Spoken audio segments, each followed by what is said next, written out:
नमस्कार साथियों। और आज स्वागत है आपका वार्तालाप करंट अफेयर्स के ऊपर। और आज हम चर्चा करने वाले हैं ट्रंप और मोदी की जो एक मुलाकात होने वाली है उसके बारे में हम लोग चर्चा करेंगे। और उससे पहले क्या महत्वपूर्ण विषय हैं जिनको लेकर के ये बातें आगे बढ़ेंगी और किस तरीके की गति दे सकता है वैश्विक पटल के ऊपर, वो हम लोग चर्चा करने वाले हैं। देखो, सबसे पहले जो ध्यान रखने वाली जो बात है वो ये है, जो ट्रंप है वो दूसरी बार देश का राष्ट्रपति अमेरिका का बन के आया है और आते ही उसने पूरी दुनिया के अंदर एक तरीके से भूचाल ला दिया है। कोई ऐसी कंट्री नहीं है जिसके ऊपर इसका प्रभाव ना पड़ा हो। जब से ये प्रेसिडेंट सेलेक्ट हुए हैं तो भारत के ऊपर कैसे प्रभाव नहीं पड़ेगा, जबकि जो हमारे भारतीय प्रधानमंत्री हैं हाउडी मोदी का एक प्रोग्राम करते हैं गुजरात के अंदर, और इसके अलावा गुजरात के अंदर भी एक प्रोग्राम करते हैं। और हाउडी मोदी जो प्रोग्राम किया था ट्रंप ने अमेरिका के अंदर, तो इनकी जो एक दूसरे के साथ हम ये देखते हैं कि भाई कितनी आत्मीयता है और कितनी दोस्ती है। पर क्या जब बात देश की आती है तो सबके सेल्फ इंटरेस्ट जो होते हैं वो मायने रखते हैं। तो देखते हैं कि भाई ये कितना अब फलीभूत होगी। कुछ ऐसी चीज है जिसके लिए हम लोग अभी चर्चा करेंगे। तो दोस्तों, सबसे पहले तो मैं बता देता हूँ, मेरा जो विश्लेषण होगा ये है ना करीबन 3 चीज़ों के ऊपर आधारित होगा। सबसे पहले तो जो हमारा रक्षा जो सहयोग है उसके ऊपर, दूसरा जो टेक्नोलॉजी है उसके ऊपर, टेक्नोलॉजी ट्रांसफर, और अभी जो भारतीय और भारतीय लोगों जो वहां पर बस रहे हैं उनके ऊपर किस तरीके का उनका प्रभाव होगा, इन चीजों के ऊपर मेरा ये विश्लेषण रहेगा। तो दोस्तों, सबसे पहले तो मैं आपको बता देना चाहता हूँ कि भाई हम देखते हैं जो बाइडन प्रशासन था ना उस टाइम पर जितने भी ये हमने एक संगठन बनाए थे, जैसे क्वाड हो गया, I2U2 हो गया और लिमोआ, इस टाइप के जो संगठन बनाए थे। क्वाड जैसे कि हमने बनाया था चाइना के खिलाफ। चाइना मतलब एक रक्षा सहयोग के लिए क्वाड्रिलेटरल जो था, जिसके अंदर पार्टनर थे अमेरिका, ऑस्ट्रेलिया, जापान और भारत। ये 4 कंट्रीज थे और इनको इनका आपसी रक्षा सहयोग हमारे को बढ़ाना था। ट्रंप ने जब लास्ट ट्रंप का जो सीजन था उस टाइम पे इस चीज को बनाया गया, इसको बड़ी आकार दिया गया और इसको धार दी गई। यहाँ पर एक्सरसाइजेस भी हुई, क्या नाम है हमारा, जो अरब सागर है यहाँ पर एक्सरसाइज भी हुई। उसके बाद इसके अंदर थोड़ी सी ठंड सी पड़ती चलेगी बाइडेन प्रशासन के दौरान। तो अब हमारे को ये नजर आता है कि अब दोबारा से इसको तेज धार दी जाएगी और इसको एक तरीके से फिर से एक्टिवेट किया जाएगा, मेरे को ऐसा लग रहा है। और इसके ऊपर आते ही डिस्कशन होगा, क्योंकि जिस तरीके की बातें हुई थी, जैसे ही हमारे देश के जो विदेश मंत्री हैं, जब इनके ट्रम्प के जो भाषण था, मतलब शुरुआत के अंदर जब उन्होंने शपथ ली थी उसके अंदर जब गए थे वहां पर, उसी दौरान ये डिस्कशन हुआ था और इस बात की चर्चा सामने आई थी। तो क्वाड को फिर से दोबारा एक्टिवेट किया जाएगा और इसकी सिग्निफिकेंस बढ़ाई जाएगी, जो मेरे को लगता है। और चीन के खिलाफ भारत की और अमेरिका की जो साझेदारी है ना, चाहे वो इंटेलिजेंस शेयरिंग हो या किसी भी तरीके की जो शेयरिंग होगी, उसको और ज्यादा बढ़ाया जाएगा। स्पेसिफिकली मैं यहाँ पर बात करना चाहूंगा इंटेलिजेंस शेयरिंग की, वो यहाँ पर बढ़ने वाली है, जो मेरे को नजर आता है। फिर बात आती है भाई आर्टिफिशियल इंटेलिजेंस और जो क्या नाम है टेक्नोलॉजी जो एडवांसमेंट हो रही है उसके अंदर कितनी हमारी आपस में शेयरिंग होगी। तो अभी जैसे डीप सीक आया है और उसने अमेरिकन जो बिग जायंट्स है उनको जैसे एक तरीके से खत्म ही कर दिया है। और हम ये देखते हैं कि ओपन एआई के जो पहले जिन्होंने इनको बनाया है, उनके सीईओ ने पहले मजाक उड़ाया था भारत का कि आप कभी भी बराबरी नहीं कर सकते अमेरिका की, हमारे इक्विवेलेंट नहीं आ सकते। लेकिन अभी जैसे ही डीप सीक आया है और एक बहुत बड़ा बहुत बड़ा चैलेंज हो गया अमेरिका के लिए, तो उनके भी सुर बदल गए हैं। वो भी भारत को कह रहे हैं कि जो एआई के अंदर जो उम्मीद है, जो लास्ट उम्मीद है, हमारे को भारत ही नजर आता है कि भारत इसके अंदर एक अग्रणी भूमिका निभाएगा। ऐसा इसलिए हुआ है क्योंकि उनको पता है कि यंग ब्लड है, पॉपुलेशन ज्यादा है भारत की, और यहाँ पर जिस तरीके से इनोवेटिव थॉट्स के साथ अभी भी जो यूएसए के जो रन कर रहे हैं, और इतना यंग ब्लड कहीं नहीं है, जो यहाँ का यूथ है एक प्रभावी भूमिका निभा सकता है। तो इस दौरान जो आईसीईटी जो एक इनिशिएटिव है क्रिटिकल और एमर्जिंग टेक्नोलॉजीज, उसके अंदर क्वांटम कंप्यूटिंग इनके अंदर, और सेमीकंडक्टर्स ये टेक्नोलॉजी यूएसए ने ही चाइना को दी थी, जिसके बलबूते के ऊपर आज वो पूरी दुनिया को एक तरीके से धमकाता और अलग अलग चीजों को मतलब निर्धारित करता हुआ दिखता है, जो कि ताइवान के अंदर है। ताइवान के अंदर जो सेमीकंडक्टर इंडस्ट्री है, चाहे कार मैन्युफैक्चरिंग से रिलेटेड हो, चाहे किसी भी तरीके से, कहीं ना कहीं लास्ट टाइम पर ये चीज हुई थी, धमकी दी गई थी मतलब अमेरिकन प्रशासन के द्वारा चाइना को, और ऐसा हुआ था कि भाई वहां पर जितने भी उनके जो हाईली इंटेलेक्चुअल्स हैं जो सेमीकंडक्टर इंडस्ट्री के अंदर काम करते हैं, उनको वापस बुला लिया गया था अमेरिका। फिर उन्होंने अल्टरनेटिव तैयार करने की कोशिश करी थी कि भाई चाइना का हमारे को एक अल्टरनेटिव चाहिए, तो भारत के अलावा उनको कोई नजर नहीं आता।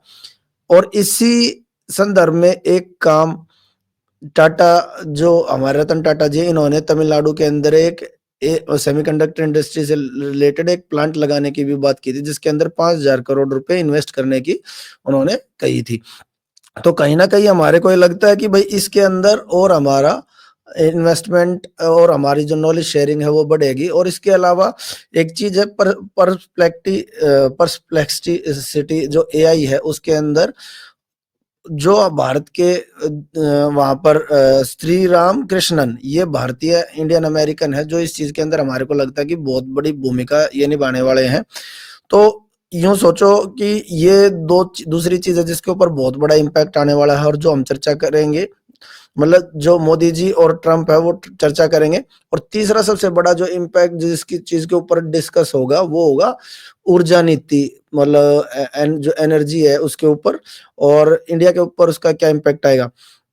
देखो, ये मैं इसलिए डिस्कस कर रहा हूँ, अमेरिका के साथ जब भी डिस्कशन होता है ना, तो एनर्जी एक बहुत बड़ा की पॉइंट होता है, क्योंकि एनर्जी एक ऐसी चीज है जो पूरे वर्ल्ड को फिलहाल ड्राइव कर रही है।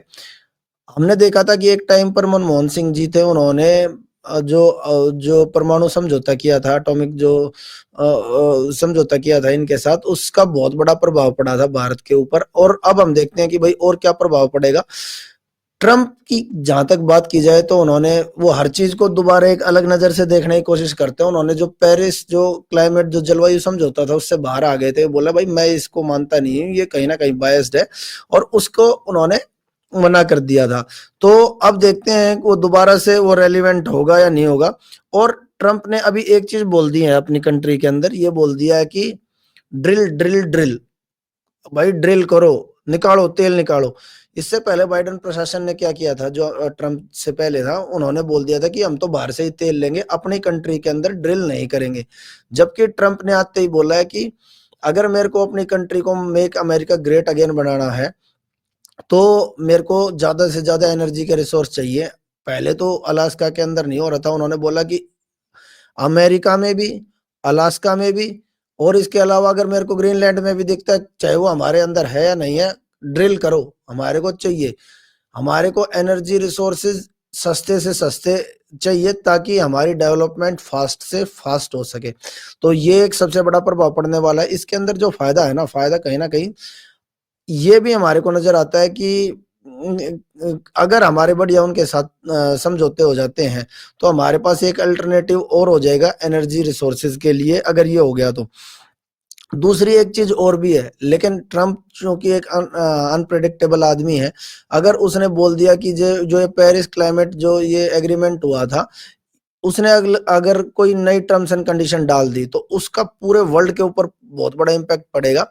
भारत के ऊपर भी उसका बहुत बड़ा इम्पैक्ट पड़ेगा, जो उस वक्त डिस्कशन किया था। और भारत ने भी, हम देखते हैं कि एकदम BS4 के बाद BS5 आया ही नहीं, सीधा BS6 आ गया था, और हमारी ऑटो इंडस्ट्री के ऊपर भी एक तरीके से प्रभाव आ गया था। अब पता नहीं किस टाइप का प्रभाव अब इस चीज के ऊपर होगा, ये सारी जो चीजें हैं, क्योंकि सबसे वर्ल्ड की सबसे पॉपुलस कंट्री होने के नाते इस चीज का सीधा हमारे ऊपर प्रभाव पड़ेगा। एक कार्बन क्रेडिट नाम की चीज होती है, कार्बन क्रेडिट भी ये पेरिस जो समझौता था उस दौरान डिस्कस किया गया था। अब देखते हैं कि इससे भी रिलेटेड मेरे को लगता है कि भाई ये डिस्कस करेंगे आपस में।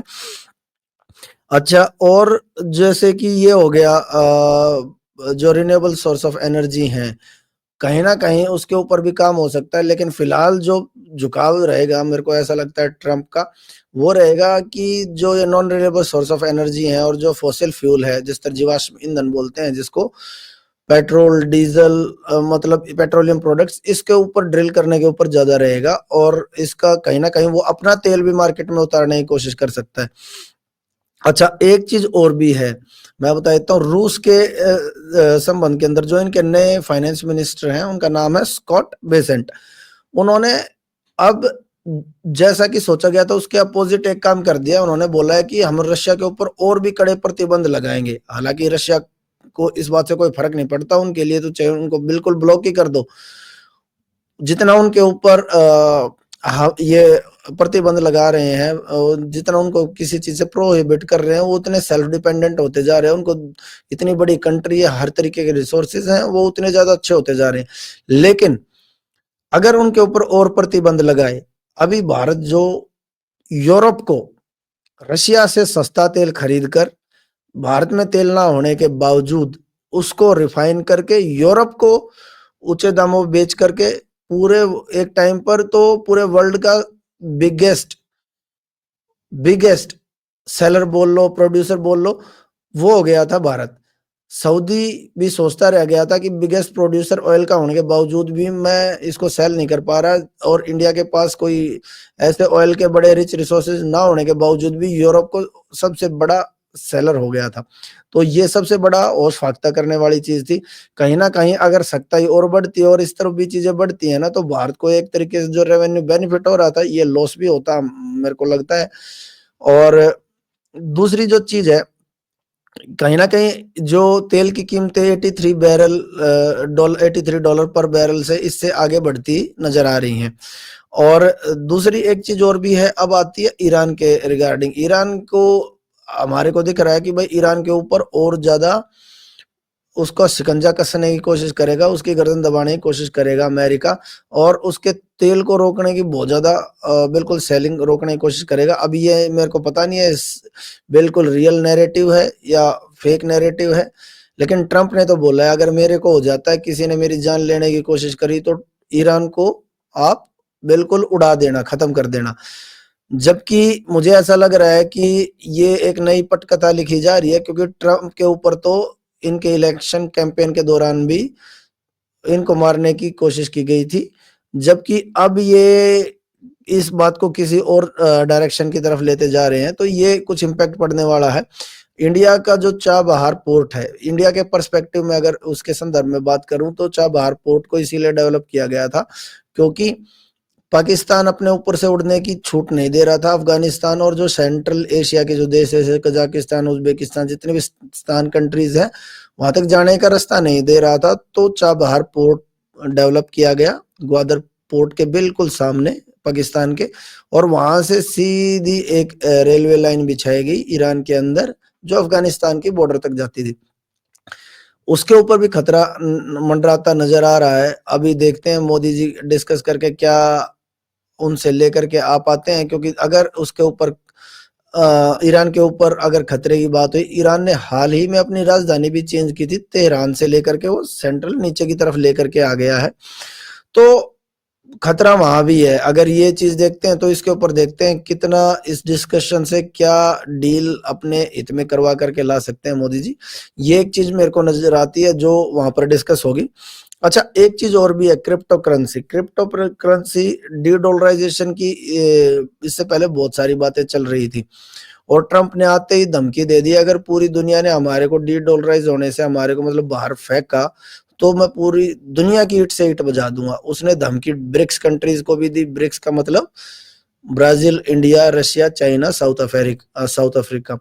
इंडिया ने तो बिल्कुल क्लियर कर दिया, हमें अपनी कोई नई करेंसी लाने की कोशिश नहीं कर रहे। लेकिन फिर भी चूंकि अमेरिका के ऊपर 31 ट्रिलियन का कर्जा हो गया है, और उसको वो कर्जा बिल्कुल अपनी बैलेंस शीट के अंदर क्लियर करना है, तो उसको करने का तरीका क्या है? ट्रंप ने बोल दिया नहीं लड़ाई तो लड़ूंगा नहीं मैं, हो सकता है ईरान को छोड़ के वो नहीं लड़ाई लड़े भी नहीं। तो उसको बिल्कुल क्लियर कैसे करेगा वो? इसको डी डॉलराइज करने की जो बात चल रही है, वो चल रही है क्रिप्टो करेंसी, चाहे वो बिटकॉइन हो गया या अदर करेंसी से। और पूरी दुनिया के अंदर, चाहे इंडिया के अंदर इतना यूज नहीं होता है, चाहे 30% तक हम टैक्स लगा देते हैं, लेकिन पूरी दुनिया में सेकंड नंबर पे क्रिप्टो करेंसी को जो यूज कर रहे हो इंडियन ही है। इसके रिगार्डिंग भी अगर वो इसको और ज्यादा यूसेज बढ़ा देता है यूएसए, कहीं ना कहीं वो अमेरिका अमेरिका इंडिया को भी बोलेगा कि अपने यहाँ पर फिर से इसको ध्यान दो और इसको रेगुलेट करने की कोशिश करो, कैसे आप लोग कर सकते हो। तो इस चीज के रिगार्डिंग भी मेरे को बहुत ज्यादा बात होती नजर आती है कि इसके ऊपर बोलेगा कि आप अपनी जो पॉलिसी है उसको क्लियर करो, इंडिया से डिमांड करेगा ट्रम्प। तो ये एक बात है। और देखो एक चीज है, दोबारा मेरे को ऐसा लगता है कि जैसे अभी एक बात होती है, अमेरिका बोलता है मेक अमेरिका ग्रेट अगेन, और हम बोलते हैं मेक इन इंडिया। तो हमारी ये दो अलग अलग पॉलिसीज हैं, ये हमारे को प्रोटेक्ट करने की कोशिश करती हैं ताकि हम अपने कंट्री को आगे लेके जा सकें। जब जहां तक एक दूसरे से संबंधों की बात आती है तो हमारा जो ट्रेड बैलेंस है वो फेवर में है, हम अमेरिका को एक्सपोर्ट ज्यादा करते हैं, उससे लेते कम है। तो इसको दोबारा रीनेगोशिएट करने की कोशिश करेगा ट्रम्प, उसकी आदत भी यही है, हर कंट्री के साथ ऐसे ही डिस्कस करता है कि मेरे को ट्रेड बैलेंस बिल्कुल क्लियर चाहिए, या तो मैं फायदे में हूं वरना इसको जीरो कर दो। तो हम देखते हैं कि हमारे ऊपर प्रेशर डालने की कोशिश करेगा, जैसा कि उसने सऊदी अरब को बोला कि मैं जब जाने की बात हुई वहां पे यात्रा की, बोला मेरे को $400 बिलियन की आप वो करो, जब मैं सोचूंगा क्या करूं।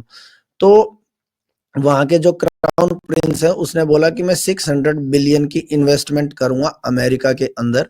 तो ऐसे ही कुछ पीयर प्रेशर का इस्तेमाल भारत के ऊपर भी कर सकता है कि भाई ट्रेड को जो बैलेंस है अभी आपके फायदे में है और हम लोग घाटे में हैं, इसको बराबर लाने की कोशिश करो। तो कुछ ऐसी भी बातें होती दिख रही हैं।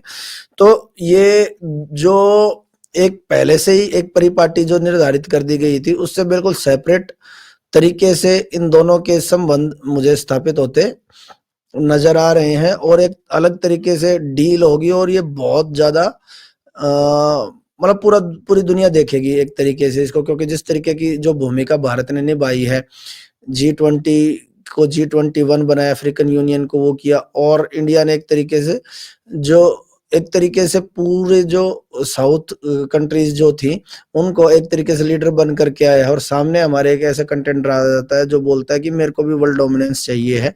तो इस दौरान जो चर्चा होगी उसको पूरी दुनिया बड़े ध्यान से देख रही होगी, और सबसे ज्यादा ध्यान से देख रहे होंगे चाइना और रशिया।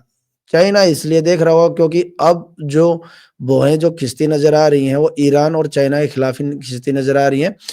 रशिया ये देखने की कोशिश करेगा कि मैं किस तरीके से इन दोनों कंट्रीज के बीच में जो सामंजस्य बना करके मैं अपना फायदा देख लूं। तो ये कुछ चीजें होंगी। अगर आपको मेरी वीडियो ये अच्छी लगी हो तो लाइक कीजिएगा, शेयर कीजिएगा, और सब्सक्राइब का जो बटन है ना, वो बेल आइकन, वो घंटी वाला, उसको जरूर दबा दीजिएगा ताकि नेक्स्ट टाइम आपको हमारे नोटिफिकेशन है वो मिलते रहे। तब तक के लिए धन्यवाद। जय श्री राम, जय हिंद।